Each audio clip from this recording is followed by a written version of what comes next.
नमस्कार स्टूडेंट, मेरे YouTube channel में आपका बहुत बहुत स्वागत है। आज हम प्रयोगशाला परिचारक के मॉडल आंसर के ऊपर हम बात करेंगे। साथ ही साथ ऐसे क्वेश्चन जिस पे आप दावापत्ती लगा सकते हैं उन पर भी चर्चा करेंगे। और साथ ही साथ बहुत सारे स्टूडेंट जो मैं कमेंट देखा हुआ हूँ उनके अनुसार कुछ क्वेश्चन ऐसे हैं जिस पे उन्हें डाउट है कि व्यापम ने सही आंसर लिया है या गलत आंसर लिया है, उस पर भी हम आप चर्चा करेंगे। ठीक है, तो सबसे पहले हम दावापत्ती क्वेश्चन को पढ़ते हैं, फिर लास्ट में आपको कटअप बताया जाएगा। ठीक है, तो चलिए देखते हैं। सबसे पहला जो क्वेश्चन है वो है विद्युत चालकता के ऊपर।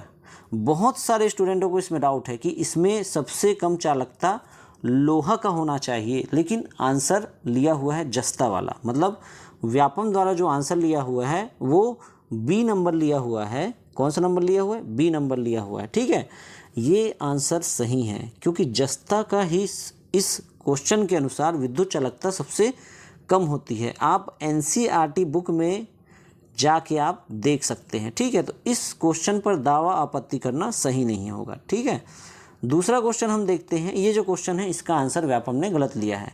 इसका आंसर होना चाहिए, जो सही आंसर है वो डी होना चाहिए, और व्यापम ने इसका आंसर ए लिया हुआ है। ठीक है, तो इस क्वेश्चन पर आप दावा आपत्ति लगा सकते हैं। ठीक है, दावा आपत्ति लगा सकते हैं। ठीक है, और अगला जब क्वेश्चन देखेंगे हम लोग तीसरे नंबर का, ये जो क्वेश्चन है बहुत सारे स्टूडेंटों को इसमें भी डाउट था कि पियानो वाला जो क्वेश्चन है उस पर आंसर क्या होना चाहिए। देखो, व्यापम ने जो आंसर लिया है इस पियानो वाले क्वेश्चन में, उसका आंसर लिया हुआ है ए। कौन सा आंसर लिया हुआ है? ए। ए सही आंसर है, और ये पुराने क्वेश्चन ऑलरेडी एग्जाम में पूछा गया क्वेश्चन है, यहाँ के नहीं अदर स्टेट में पूछा गया क्वेश्चन है। इसका एग्जाम्पल मैं दिखा रहा हूँ आपको। ये सेम क्वेश्चन है। यांत्रिक पियानो की किसी कुंजी को पहले धीरे और फिर जोर से दबाया गया, दूसरी बार उत्पन्न ध्वनि, और इसका आंसर लिया गया है, क्या लिया गया है? ए लिया गया है। पहली ध्वनि से प्रबल होगी परंतु इसका तारत्व भिन्न नहीं होगा। और इसमें भी यही लिखा हुआ है, आवाज़ तेज होगी लेकिन उसका पिच अलग नहीं होगा। वही चीज़ है, तारत्व या पिच वही है। ठीक है, तो इसमें भी आप दावा आपत्ति लगाना मेरे हिसाब से तो सही नहीं होगा। ठीक है, क्योंकि इसका आंसर ऑलरेडी व्यापम ने सही लिया हुआ है। ठीक है, उसके बाद ये जो क्वेश्चन है बड़ा डाउटफुल क्वेश्चन है। आप जहाँ देखेंगे बहुत सारे स्टूडेंटों में कोई बोल रहा है तापमान है, कोई बोल रहा है प्रकाश का प्रवेश है। अगर हम क्वेश्चन को ध्यान से देखें तो सबसे पहले इसमें क्षेत्रीय विभाजन की बात करती है, और दूसरा बोलता है कि अजैविक कारक। ठीक है, इसमें ये दोनों आंसर अगर देखें तो तापमान वो ले चुका है, इससे पहले वाला आंसर। लेकिन इन सब में अगर बेस्ट आंसर ढूंढा जाए तो प्रकाश का प्रवेश जो है सबसे राइट आंसर होगा। सबसे ज़्यादा राइट आंसर प्रकाश का प्रवेश होगा। ठीक है, उसके बाद आता है तापमान। लेकिन अगर आप इसमें दावा आपत्ति कर सकते हैं, क्योंकि दोनों तापमान और प्रकाश का प्रवेग दोनों ही अजैविक कारक भी आते हैं और विभाजन के कारक भी बनते हैं, तो शायद अगर इसमें चांसेस है कि जिनका अगर जो तापमान लिए हुए हैं आंसर में, ठीक है, तो दावा आपत्ति कर सकते हैं कि इससे पहले वाले एग्ज़ाम में तापमान लिया गया था, तो हो सकता है कि दोनों आंसर वो ले ले। ठीक है, पर इसका सबसे ज़्यादा अगर सटीक आंसर बोला जाए तो प्रकाश का प्रवेश ही होगा। ठीक है, अगला हम जाते हैं ये वाले क्वेश्चन में। ये तो क्वेश्चन ही इसका जो आंसर है वही गलत लिया हुआ है। मतलब गलत लिया हुआ नहीं, गलत दिया ही हुआ है। आप आंसर देखो, व्यापम ने इसका आंसर लिया बी। ठीक है, और डी को देखोगे और बी को देखोगे तो सेम है। ए का 2, ए का 2, बी का 3, बी का 3, सी का 1, सी का 1, और डी का 4, डी का 4, सेम ही है। मतलब दोनों ही आंसर सेम दिए हुए हैं। तो या तो उसका आंसर उसे बी और डी दोनों लेना होगा, या तो इसे विलोपित करना होगा। तो जिनके भी क्वेश्चन अगर जो डी लगाए हुए हैं और व्यापम ने जो बी लिया है, वो दावा आपत्ति इस पर भी कर सकते हैं। ठीक है, ये क्वेश्चन दावा आपत्ति के लिए है। ठीक है, अगला क्वेश्चन हम चलते हैं, ये वाला। इसमें जो व्यापम लिया हुआ है वो 2004 लिया गया है। कौन सा आंसर लिया? व्यापम के द्वारा लिया हुआ क्वेश्चन 2004 है। लेकिन आप इसको देखेंगे तो इसका सही आंसर जो मिलता है आपका वो 2003 है। तो इस क्वेश्चन पे भी आप क्या कर सकते हैं? दावा आपत्ति कर सकते हैं। ठीक है, उसके बाद अगला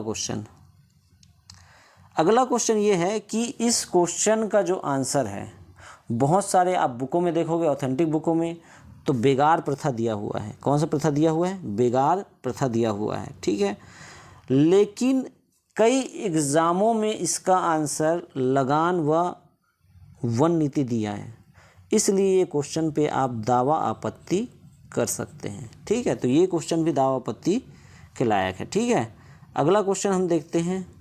क्वेश्चन तो हो गया समाप्त। मेरे हिसाब से प्रयोगशाला परिचारक में कुल इतने ही क्वेश्चन हैं जिस पे आप दावा आपत्ति कर सकते हैं। ठीक है, और आपको लगता है कि और भी क्वेश्चन हैं जो डाउटफुल हैं, उसके सोर्स ढूंढकर उसमें भी आप लगा सकते हैं। ठीक है, अब फाइनली हम कटअप के बारे में अगर बात करते हैं तो जो मॉडल आंसर आया हुआ है तो उसके अनुसार हम कटअप एक प्रॉब्ली निकाल सकते हैं कि क्या हो सकता है। ठीक है, तो जितने लोगों से मैं ग्रुप में जुड़ा हुआ हूँ, जितने लोग एग्ज़ाम दिलाए हैं, उनसे बात करने के बाद फाइनली एक कटअप डिसाइड हुआ है।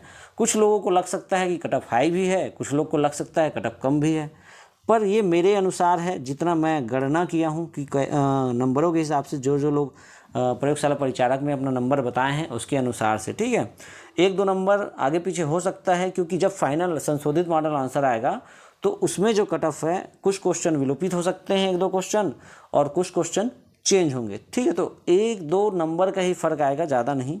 तो एक हम कट ऑफ की बात करते हैं, राउंड ऑफ कट ऑफ है जो लगभग जनरल में अगर कट ऑफ की बात करते हैं, जनरल कैटेगरी में अगर कट ऑफ की बात करते हैं तो 73 प्लस वाले जो भी हैं, ठीक है, वो सारे लोग सेफ जोन में हैं।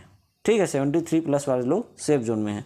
ओबीसी की कट ऑफ की बात करें, ओबीसी की, तो ओबीसी जो है 69 से 73 के बीच जिन स्टूडेंटों का नंबर आ रहा है वो भी सेफ जोन में होंगे, 1 नंबर आगे पीछे कर सकते हैं। फीमेल की बात करें, इसमें फीमेल हम बताए नहीं हैं, फीमेल आप जैसे 73 प्लस जनरल हैं तो आप 2 नंबर 1 नंबर कम करके आप अपना निकाल सकते हैं, यू आर फीमेल में। ओबीसी में हम बात करें 69 से 73, ये मेल का कट ऑफ है। किसका कट ऑफ है? मेल का कट ऑफ है। ठीक है, और फीमेल का कट ऑफ 1-2 नंबर आप कम कर सकते हैं। एससी कैटेगरी का कट ऑफ है जो 65 प्लस नंबर हैं, वो सभी सेफ जोन में हैं। उनके चांसेस हैं कि लिस्ट में नाम आ सकते हैं क्योंकि पोस्टों की संख्या ज़्यादा है। और एसटी का कट ऑफ अगर हम बात करें तो 60 प्लस जो भी है एसटी कैटेगरी में वो सेफ जोन में है और पोस्ट मिलने के चांसेस हैं। हो सकता है कि संशोधित मॉडल आने के बाद 1-2 नंबर आगे पीछे हो सकता है, पर यही जो गणना के हिसाब से हम कट ऑफ निकाले हैं वो यही दिखाई दे रहा है। ठीक है, तो आगे हम आप लोगों को दावा आपत्ति के लिए जो है सोर्सेज प्रोवाइड कराएंगे, तो बने रहिएगा इस यूट्यूब के साथ। धन्यवाद।